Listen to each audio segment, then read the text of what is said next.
I've done my last several videos looking at Matthew chapter 25, in which Jesus teaches us how to be fully prepared for whenever he returns back to this earth.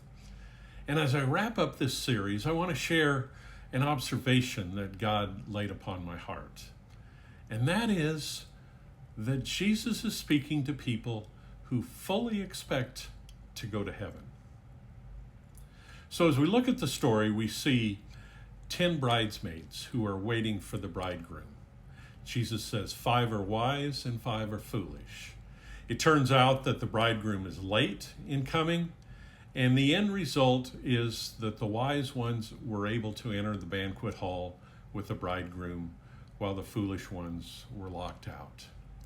And this, of course, is a picture of Jesus as the bridegroom and the banquet being the wedding feast of the Lamb that's spoken about near the end of the book of Revelation. But we need to see that the bridesmaids who were locked out, the foolish ones, fully expected to get in to the banquet. They were not crashing the party. In fact, they were part of the wedding party.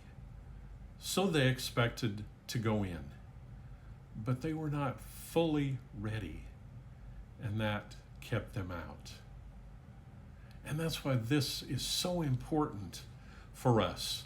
Anybody that's expecting to go into heaven can learn from this, how we can be fully ready, to be prepared no matter what the time is that Jesus comes, and to make sure we have that personal relationship, deep, intimate, personal, where we know Jesus and he knows us. Because the thing is, we live in a time when the majority of Americans who call themselves a Christian do not live and think according to the Bible.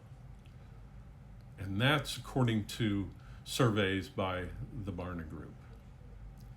So many people expecting to go to heaven are going to be locked out. So I encourage anybody hearing this, examine yourself.